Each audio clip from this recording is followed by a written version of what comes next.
What royals don't want you to know about Harry and Meghan's life abroad. They left royalty. They left Britain. They said it was for peace, for freedom. But what if that's not the whole story? What if leaving the crown was only the beginning? Because what the royals don't want you to know is what really happened once Harry and Meghan stepped into life abroad. 1. The escape that shook the monarchy. It was January 2020. The world was still spinning normally, before the pandemic, before the lockdowns. And then came that Instagram post.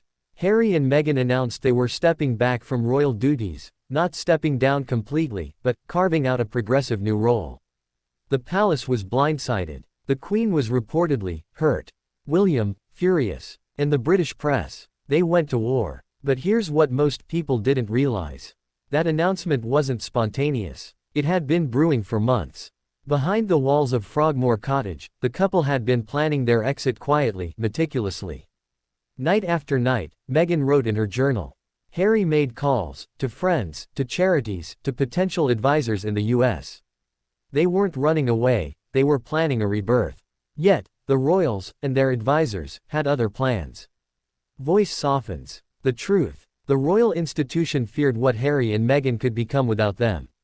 2. The silence and the shadow. Once they left, the couple vanished. Weeks of silence. No press appearances. No official statements. Behind the scenes, it wasn't the California sunshine and freedom they dreamed of. It was confusion. They'd lost their security detail. Their royal funding was gone. And suddenly, Harry, a man who had never needed a credit card, was navigating the realities of private life. Friends said it was humbling. Others said it was terrifying. Meghan, too, struggled. After years of being told what to wear, how to speak, and what causes to support, she was free, but lost. She described the silence after leaving as deafening. And here's where the royal machine played its quietest, cruelest card: isolation. Behind the palace gates, briefings began. Stories leaked, about the staff, about their behavior, about tension with Kate and William. Suddenly, Harry and Meghan weren't just gone. They were rewritten. But why? Because in the monarchy's eyes, if you control the story, you control the power. 3. The new world. The first months in Canada were quiet, tentative. They rented a secluded home on Vancouver Island, remote, surrounded by forest and sea. Harry called it healing. But it didn't last. The paparazzi found them. Helicopters flew overhead. Even in exile, privacy was a fantasy. So they moved again, to Los Angeles. To Meghan's home turf. And to something even more dangerous for the monarchy: visibility. Voiceover. Dramatic pause. The royals knew it. Once Harry and Meghan found their voice, the old system would never sound the same again. Soon came the Spotify deal. The Netflix partnership. And, most explosive of all, Oprah. When that interview aired in March 2021, 17 million people watched live. And for the first time in modern royal history, the monarchy's silence met a global microphone. Meghan's words, "I just didn't want to be alive anymore," shattered the fairy tale. Harry's admission, "The family literally cut me off financially," made it real. The palace responded with one of the most careful statements ever written. Recollections may vary. 3 words: polished, cold, calculated. But they couldn't stop the truth from spreading. 4. Beyond the crown. Life abroad changed everything. In Montecito, California, they found quiet. They built a home filled with color, nature, laughter, and the sounds of Archie's giggles. Neighbors weren't courtiers. They were celebrities, entrepreneurs, activists. And slowly, Harry began to find purpose again. Invictus. Mental health advocacy. Work that mattered. Meghan built Archetypes, her podcast, a space to talk about the labels that women carry. And while critics called it self-promotion, others saw it for what it was: liberation in public form. But here's what royals didn't want you to see. Behind the smiles and the California sunsets, there was still heartbreak. Harry's relationship with his brother, fractured. With his father, complicated. Every royal event they skipped, every balcony they avoided, every headline, a reminder of what was lost. Yet, through it all, they held onto something the crown couldn't touch: each other. 5. The invisible strings. You see, leaving the monarchy doesn't mean escaping it. It follows you. Every move they make, every word they speak, echoes through the palace corridors. Behind the scenes, courtiers still monitor them. Royal aides still brief the press in whispers.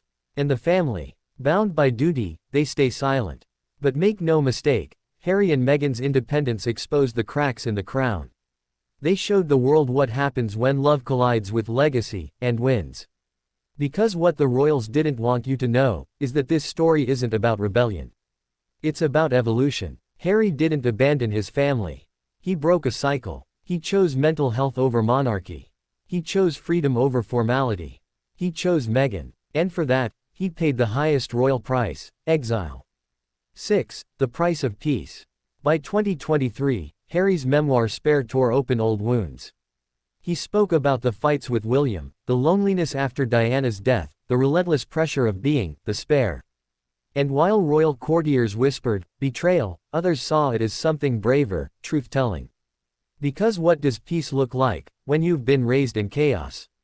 For Harry, it's being a father who walks his son to preschool without cameras. For Meghan, it's planting her own garden, telling her own story, living her own values. They didn't run from duty. They redefined it. And maybe that's what the monarchy fears most, that the future of royalty doesn't wear crowns, it speaks truth. 7. The Love They Built. At its core, this isn't a political story. It's a love story. Two people, from opposite worlds, who found each other in the noise and decided to create something quieter, gentler, freer. They've been through storms. They've lost friends, titles, even family. But they gained something far more powerful, authenticity. Because love, real love, doesn't need a throne. It just needs courage. And maybe that's what the royals don't want you to know. That the truest kind of royalty isn't inherited. It's chosen. Epilogue. A new kind of legacy. Today, Harry and Meghan live far from the palace walls, but they're still shaping history. Through their foundation, Archewell, they champion mental health, compassion, and media reform. They show that influence isn't about crowns or castles, it's about conscience. And even though the monarchy may never say it out loud, they know, Harry and Meghan didn't destroy the royal image. They humanized it. Voice softens to close. So when you see them smiling under the Californian sun, remember. Behind that peace was pain. Behind the freedom was fire. Behind every royal rule they broke, was the love story the crown could never control. Closing line. Call to action. Only 1 in 10 viewers here is subscribed. If you love stories that reveal the truth behind royalty, love, and freedom, join the community. Because next time, we'll go even deeper into the secrets the crown can't hide forever.